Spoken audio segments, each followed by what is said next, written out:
Right. நாங்க last கிளாஸ்ல ஒருங்கமை சமன்பாடு பார்த்தோம். ஒருங்கமை சமன்பாடுல ரெண்டு சமன்பாடுகள், ரெண்டு காரணிகள், தெரியா காரணிகள் இருந்துச்சுன்னா அந்த தெரியா காரணிகளின் பெருமானத்தை காண்றதுக்கு எப்படி நாங்க ஒருங்கமை சமன்பாடுகளை யூஸ் பண்ணலாம்னு பார்த்தோம். இன்னைக்கு இருபடி சமன்பாடுகளை பார்ப்போம்.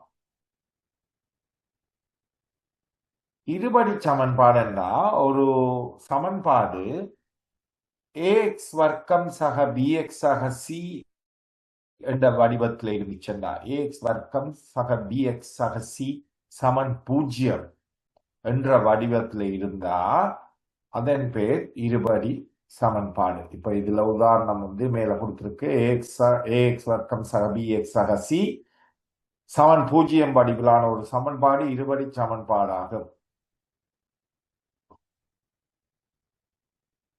அந்த சமன்பாட்டுல a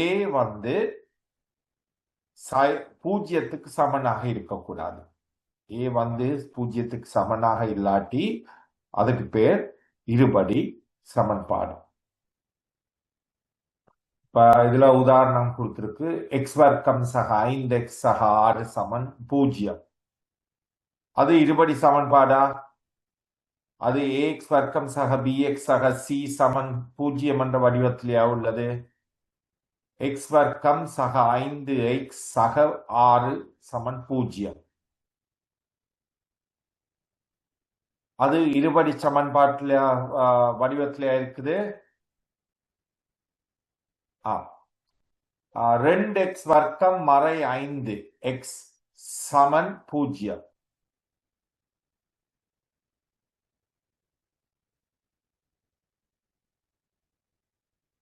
x வர்க்கத்துக்கு ஒரு குணகம் இருக்குதா? 2x வர்க்கம் மறை 5x cக்கு பதிலா c இப்ப இதுல எழுதி இருக்கிறபடி இருபடி சமன்பாடாகும். a பூஜ்ஜியத்துக்கு சமனாயிருக்காது, ஆனா bயும் cயும் பூஜ்ஜியத்துக்கு சமனாயிருக்கலாம். அப்ப இந்த இரண்டாவது உதாரணத்துல cக்கு பதிலா என்ன இருக்கு? 0. இதுல ஒண்ணுமே இல்லை. c பூஜ்ஜியம் எடுக்கலாம். அப்படி எடுத்தா இது இன்னும் இப்பொழுதும் இருபடி சமன்பாடாகவே இருக்கும். சரியா? இப்ப ஆயினும் மேலே உள்ள 3 சமன்பாடுகளிலும் a பூஜ்ஜியமா இல்லையாகும். ஆயினும் இரண்டாவது சமன்பாட்டில் c பூஜ்ஜியமும், மூன்றாவது சமன்பாடு x வர்க்கம் மறை 9ல x-இன் குணகம் 0. அதான் இல்ல, x-இன் குணமும் 0 இருக்கலாம். சரியா? அதுவும் இருபடி சமன்பாடாகும். சரியா? இப்ப இந்த உதாரணத்தை எடுத்து நாங்க இது படிச்சுட்டோம் ஆல்ரெடி.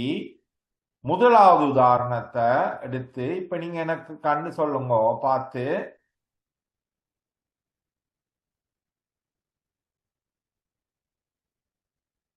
இந்த உதாரணத்தை செய்து இதன் காரணிகளை கண்டு சொல்லுங்க. முதல் நாங்க படிச்சுட்டோம் இது ஆல்ரெடி.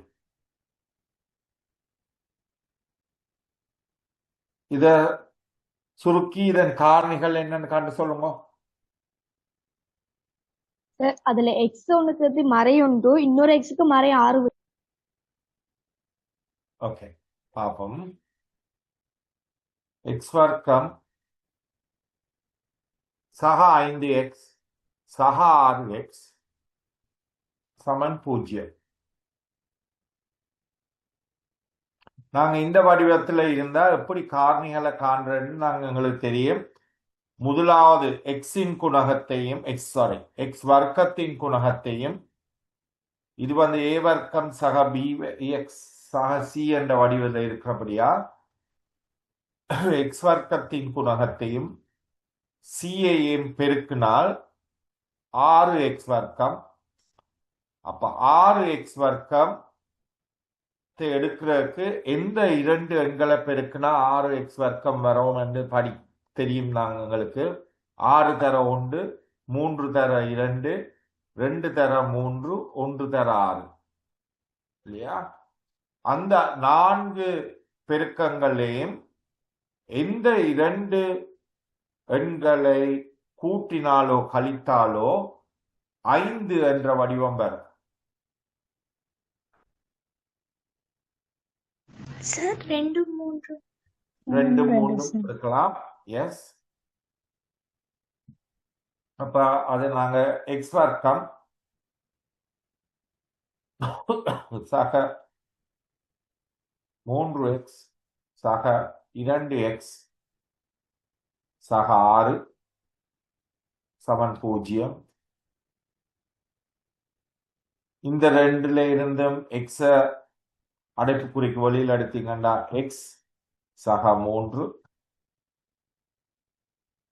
இந்த ரெண்டுல இருந்தும் 2 அடைப்புக்குறிக்கு வெளியில் எடுத்தீங்கன்னா எக்ஸ் சக 3 சமன் 0.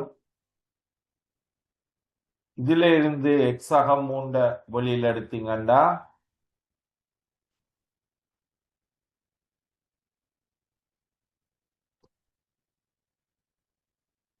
இந்த இடத்துல இருந்து எக்ஸ் சக 3 வெளியில் எடுத்தீங்கன்னா மிச்சமா இருக்கிறது இந்த எக்ஸும் இந்த சக 2ம்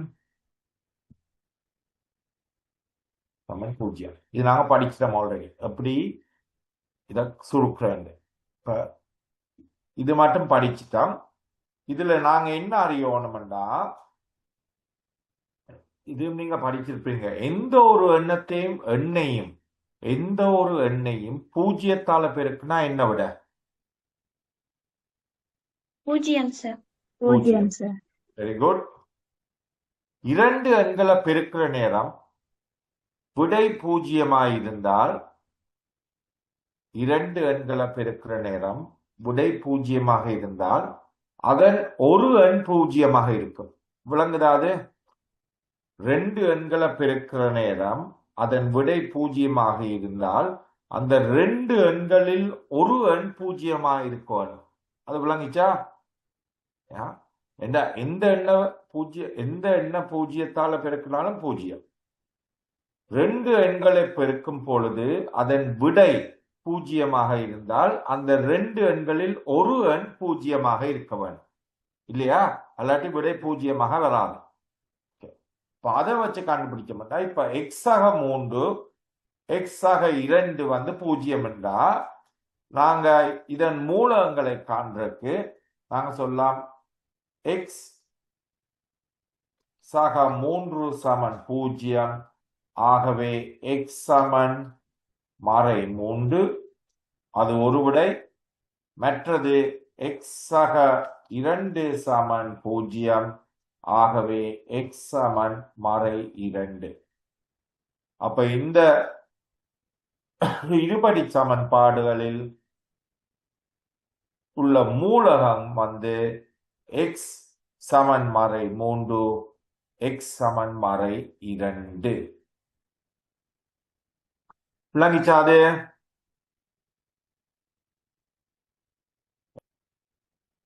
அப்ப எக்ஸ் மறை 3 எக்ஸ் மறை 2 இந்த சமன்பாட்டின் மூலங்கள் என காணப்படும். இப்ப இந்த உதாரணத்தை இதுல விளங்கப்படுத்தி இருக்கு.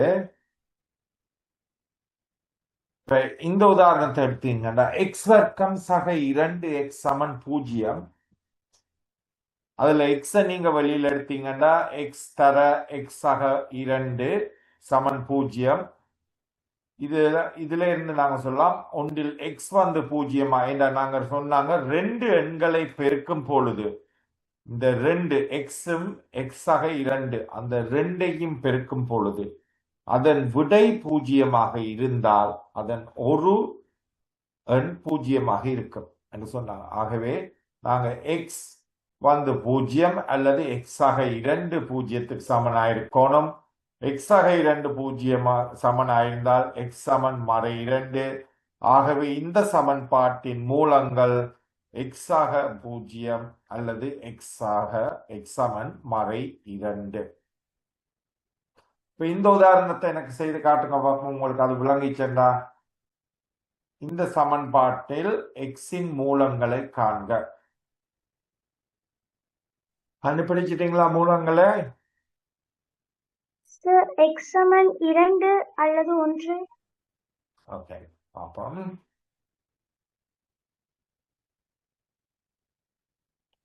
இப்போ எக்ஸ் வர்க்கம் சக 3x சக 2 இது ரெண்டையும் பெருக்குனா 2x வர்க்கம்.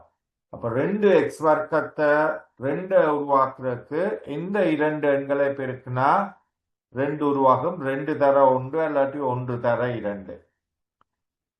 சரியா? ஆனா அந்த 2 எண்களையும் கூட்டினாலோ கழித்தாலோ நடுவுல இருக்கிற எண் கிடைக்கணும், மறை 3x. அப்ப என்ன செய்வீங்க? எக்ஸ் வர்க்கம்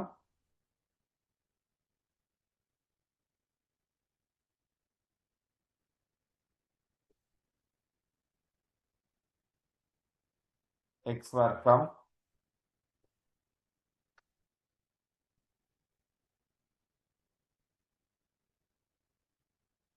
மறை 2x மறை x சக 2 சமன் 0 என எழுதலாம். இதை சுருக்கணும்டா x நாங்க வெளியில எடுத்தோம்டா x மறை 2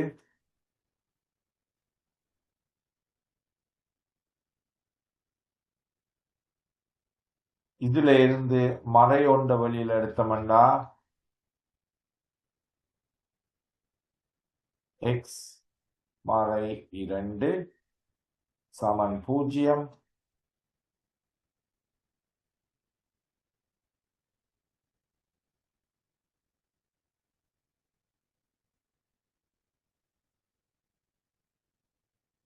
ஆகவே இதன் காரணிகள் x மறை 1 x மறை 2 சமன் 0. x மறை 1 எடுத்தோம்டா x மறை 1 சமன் 0. ஆகவே x சமன் 1. அது முதலாவது மூலம். இரண்டாவது வந்து x மறை 2 சமன் 0. ஆகவே x சமன் 2. விளங்கிச்சாது எல்லாருக்கும்?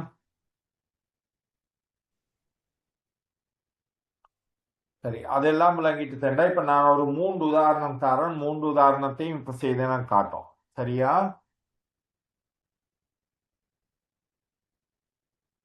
இதை செய்யுங்க. 11வது உதாரணத்தை.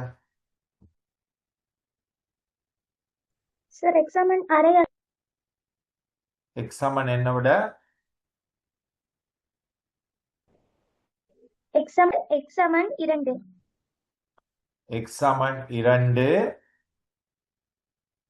மற்றது எக்ஸ் சமன் அரை சார். x சமன் அரை. மற்றவர்களுக்கு என்ன விட வருது?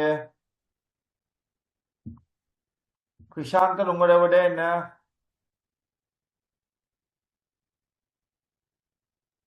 சார் எக்ஸ் சமன் 2 இன்னொன்னுக்கு இப்பதான் செய்றேன். ஓகே.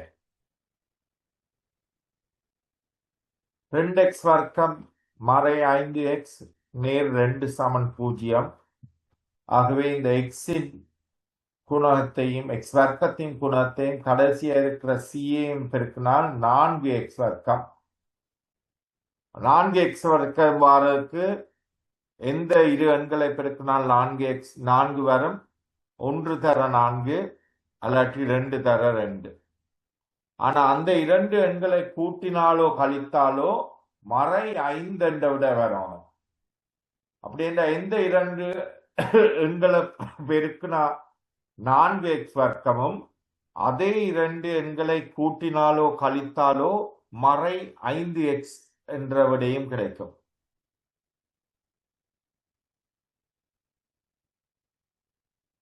எந்த 2 எண்கள்? 1 4 மறை 1 மறை 4. ஓகே, மறை 1 மறை 4. ஆகவே இத 2x வர்க்கம்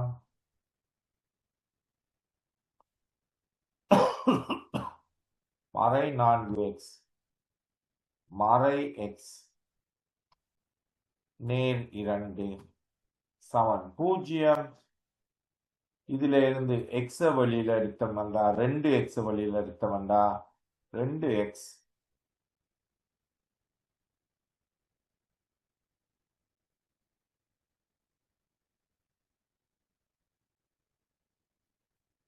x மறை 2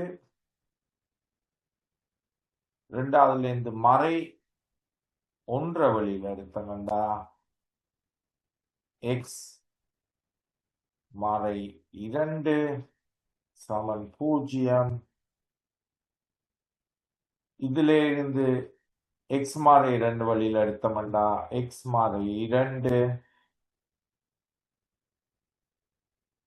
ஆகவே மிகுதி 2x மறை 1 2x மறை 1 சமன் 0. ஆகவே இதுல x மறை 2 சமன் 0. ஆகவே x சமன் 2 மற்றது 2x மறை 1 சமன் 0.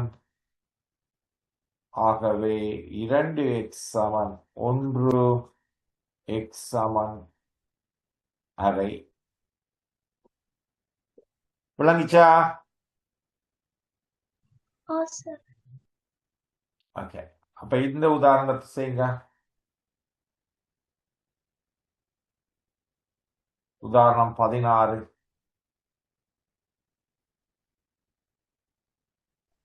சார் எக்ஸ் சமன் 12 அல்லது எக்ஸ் சமன் 3 ஓகே, மறை 3 சார். மறை 3 எக்ஸ் சமன் 12 எக்ஸ் சமன் 3 இன்னொன்னு எக்ஸ் சமன் 12. சாரி, திருப்பி சொல்லுங்க. உங்களுக்கு என்ன விட எக்ஸ் சமன் எக்ஸ் சமன் மறை 3 சார். எக்ஸ் சமன் நேர் 12. எக்ஸ் வர்க்கம் சமன் 9x சக 36.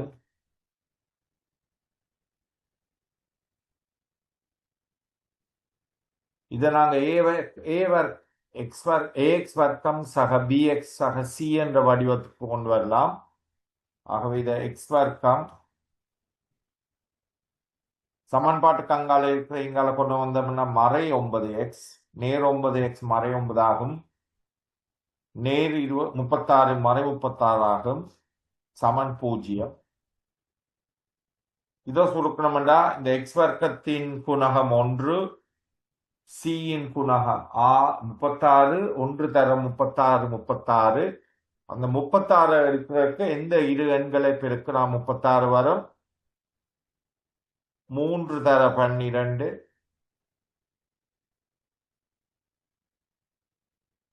36. 6 தர 6 12. 6 தர 6 36.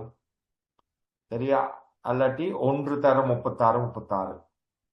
அந்த மூன்றுலையும் எந்த 2 எண்களை கூட்டினாலோ கழித்தாலோ நடுவுல இருக்கிற இலக்கம் மறை 9 கிடைக்கும்.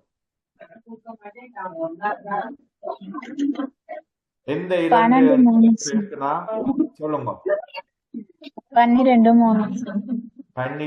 3. ஆகவே எக்ஸ் வர்க்கம் எங்களுக்கு கிடைக்க வேண்டியது மறை 9.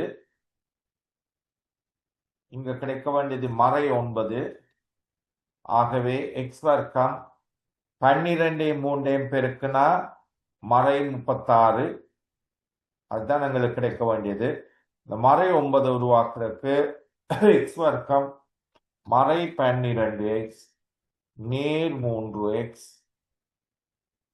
மறை 36 சமன் 0.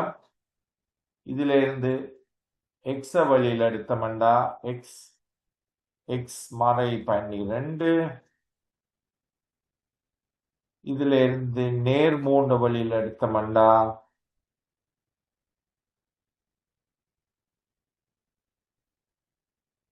எக்ஸ் மறை 12 சமன் 0. இதுல இருந்து எக்ஸ் மறை 12 வழியில் எடுத்தோம்னா அடைப்புக்குறிக்கு வழியில எக்ஸ் மறை 12 அங்கால மிஞ்சிறது எக்ஸ் சக 3 சமன் 0. ஆகவே எக்ஸ் மறை 12 சமன் 0. ஆகவே எக்ஸ் சமன் 12. அது முதலாவது மூலம். இரண்டாவது எக்ஸ் சக 3 சமன் 0. ஆகவே எக்ஸ் சமன் மறை 3. விளங்கிச்சா?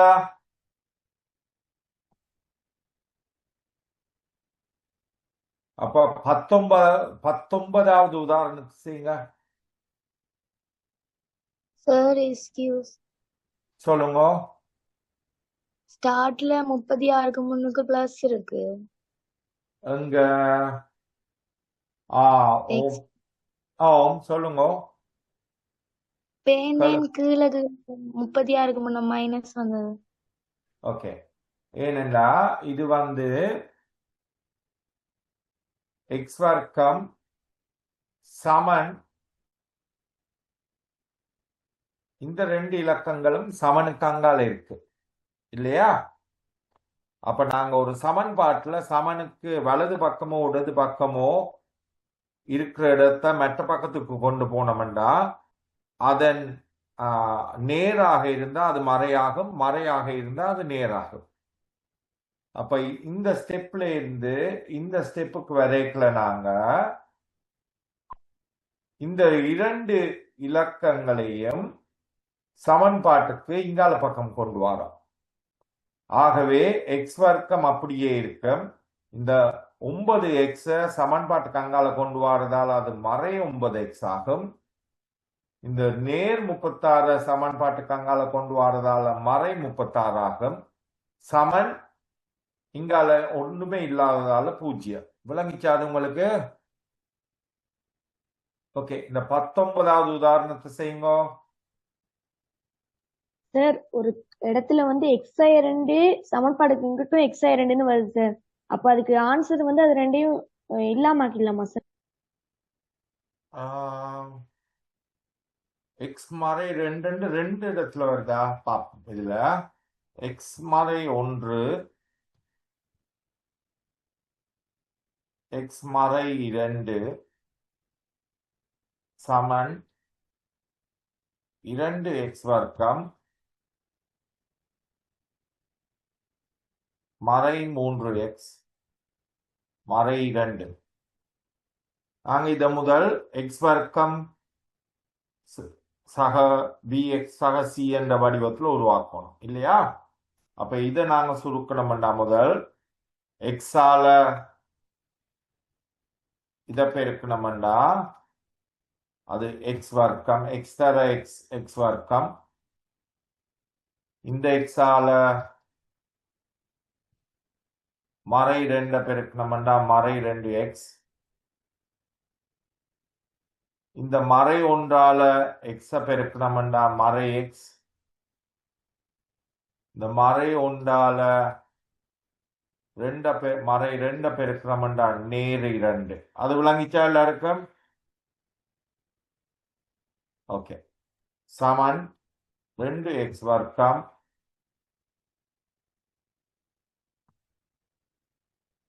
மறை 3x மறை 2.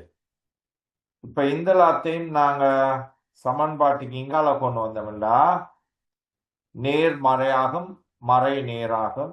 ஆகவே இதை நாங்க எக்ஸ் வர்க்கம் மறை 2x மறை 2xஐயும் மறை எக்ஸையும் கூட்டினா மறை 3x ஆகும். ஆகவே அதை நாங்க மறை 3x நேர் 2. இந்த எல்லாத்தையும் சமன்பாட்டுக்கு அங்கால கொண்டு வந்தோம்னா நேர் 2x வர்க்கம் மறை 2x வர்க்கம் ஆகும். மறை 3x நேர் 3x ஆகும். மறை 2 நேர் 2 ஆகும். சமன் 0. அங்கால சமன்பாட்டுக்கு அங்கால ஒண்ணுமே இருக்காது, 0. ஆகவே எக்ஸ் வர்க்கம் மறை 2x வர்க்கம்.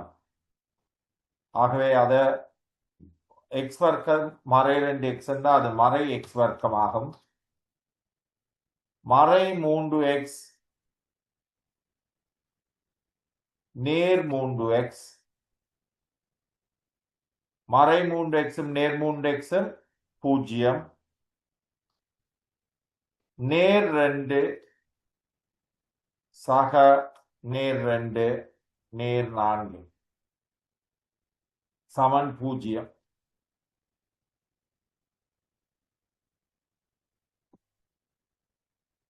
இல்லையா? விளங்கிச்சா இது மட்டும்? ஓகே. ஆகவே இதன் காரணிகளை காண்றதுக்கு மறை இது எக்ஸ் வர்க்கம் என்று இருக்கு. ஆகவே இங்கால இருக்கிறத 2 வர்க்கம் என்று எழுதலாம். மறை எக்ஸ் வர்க்கம்